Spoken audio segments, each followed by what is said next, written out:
Avi. I am part of the SupertoneS band, and my role in the band is not only the music director and producer, but wait, am I the manager anymore? I think I just relinquished management to Sean Bryan, Endeavours. So yeah, and been with the band for about 20 years, and I'm excited for this new venture that we're about to go on. But just Anisa, I'm lead female singer for SupertoneS. Been with the band pretty much from day one. Started about 20 years ago, and yeah. They call me King Raj, and I am the baby of the band. Just recently started only about 7 years ago with the SupertoneS, and I am the lead singer, male lead singer, along with Anisa. And fortunate to have Avi backing us up. And he kind of just fell into the band too. Yeah, we'll get into that later he was on. an accident. Hey, my parents said that too.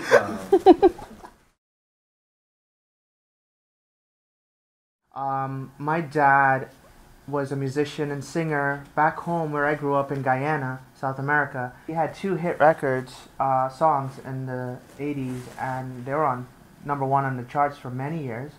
So I used to go to his concerts, and I used to be very excited to see them perform and see the band. And I remember my eyes caught onto the keyboardist who had like 3 stacks of keyboards, and I'm like, man, that one day I want to do that. One day we had an event, a fundraiser, where my dad it was a concert style setting. MC asked him, okay, we're about to open the curtains. What's the name of the band? And he said, oh crap, I didn't think about that. So he looked and he saw tones on one of the keyboards, and he said, just try SupertoneS. I mean, we'll change it later. Don't worry about it. Just use that for this event. It never got changed. To know that people appreciate what you're doing, because we're doing it with a reason. Not just we love music, but we also have a message to send out there, each one of us. And just to know that these people are following us and paying attention means that we're doing something right, and we want to continue to. So it would feel great, and it'll be great encouragement. Fear has held me back in multiple ways, but I think my life didn't really start until about 8 years ago. And that's because before then it was just all fear. In dance, I used to be a chutney Bollywood dancer, mostly for schools back in Guyana, some fundraisers, and I was dancing for SupertoneS. But I was in a really bad car accident at one point, and it really messed up my back. And it was really frustrating, and I started crying, and I just kind of lashed out in the studio, and I said, you know, it's not fair. He didn't have a driver's license, he was high, and for him to come and hit my car and then take this away from me, and this is my passion. And so it was heartbreaking for me and frustrating for me, and so it was Avi's idea. He says, you know what? Music is just in you. You know, if you can't dance right now, why don't you just sing a few songs with us in the meantime until your back gets better? And then you could go back to that. Problem is, my back never got better, 100%. So she became one of the best frontline singers ever. I hate thinking, just people that are negative all the time. It's like just a toxic environment, or having that type of a conversation with someone. Yes, we must be realistic at times, but they say, even though the pessimist might be more realistic, but the optimist lives longer and lives happier. And I'd rather live longer and live happier. And fear controlled everything I did. And so I wasn't living. I didn't do anything. I didn't allow myself to do the things that I wanted to do. I didn't allow myself to go after my dreams and go after my goals. I didn't allow myself to be happy because I was scared. I love my life, and I want other people that I'm around in that environment, my companions, to love their life too. Obviously not every day is sunny, but it's our attitude, what we bring to the table when that type of circumstance happens. But it wasn't until that one day where I was like, you know what, just go for it. You know, you're living in fear every day anyway. Just go for it. Just break through and just do what you have to do. Don't be afraid to jump. If you have a feeling to do something, are, you know, you want to reach for something, go for it. With the Supertones is what I feel performing on stage. And I just feel this feeling of not only confidence, but also a duty, a responsibility to serve the people in front of me. We always had this rule because of issues that came up in the band. A rule had to be implemented that there are no personal relationships. We keep it strictly professional. Yeah. So it caused problems with the other Right. members. You know, members would hook up in the band, and then, you know, when they have a fight, then you can't perform on stage. Our with them drummer because just didn't it's show up for a show we had once a drummer because that of that. didn't show up the night before a show, and we had to figure out how to program all his parts, like, you know. So we had that rule, and we were very respectful of that rule, you know. He was. I think we were. I tried. I told him, like, you know, years down the road, about 5 years down, I'm like, listen, after he broke up with her, I'm like, I'm here. I like you. And he's like, no, we, you know, you're nice, but we got to keep this professional. You know, we're in the same band together. I'm like, okay. He met up with this other girl. They went out for 5 years. They broke up. I'm like, I'm still here. I still like you. And he's like, no, we're still in the same band together. We got to keep it professional. At a club in Toronto many years ago, and we're hanging out at the club, I think the night before our gig, and we're dancing, and I'm like so excited that, ooh, I'm dancing with Avi, and I'm like, all right, this might be my chance. And he's like, Anisa, you see that girl over there? I'm like, yeah, I know, I got it. And so I go over to the girl, hey, my brother over there.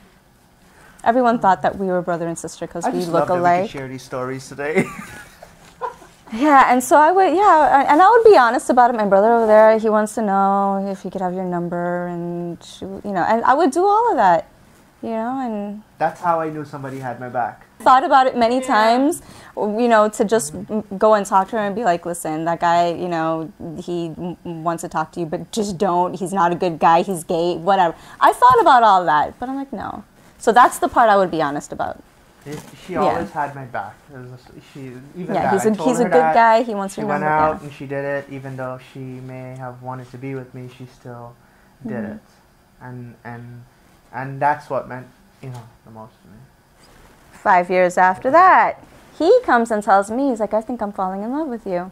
And I say, no, got to keep it professional. We're in the same band together. He used the back against me. Of course. But his excuse at that point was like, listen, we're more mature now. We've been best friends all this time. We have to get experience. Yeah. We have to go out and venture.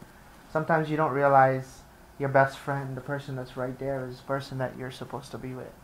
Had a great childhood. I was very involved in schooling. We really didn't know about TV as a kid. Know nothing about sports. Even to this day, I don't. As a guy, I know it's weird, but know nothing about sports because it was always school, and then at home was schoolwork. And then when I got involved in computers, that was my time as well. So as a kid, I would build computers from scratch at the computer shows with all the parts, and then sell actual computers to my teachers in elementary school.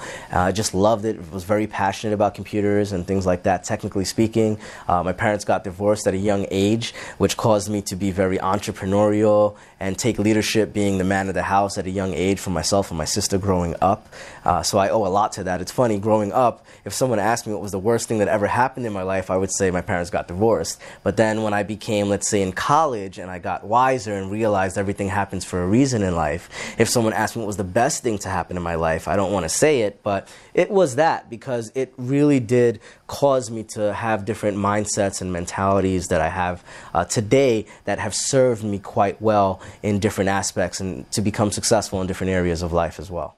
Secret about me that people don't necessarily see at first, well, maybe more now because of social media, and I've been showing full transparency now with more different things that I do on social media. So some of my daily activities I'm always posting out there and different things. And I've only started doing that within the last year. But prior to that, whenever I'm performing on stage, if someone does not know about us, the Supertones, before they don't know about myself, King Raj, and they just see me on stage, they're usually surprised afterwards if they find out that I have a degree, and not only a degree, but a technical degree. I'm a computer science guy. I'm a geek by trade. For me, it is. Yeah. Supertones is like my core. It's been with me since I was 10 years old, so it means a lot to me, the band, the name. we've talked a lot about changing the name of the band because it's pretty corny. Yeah. SupertoneS, like, really?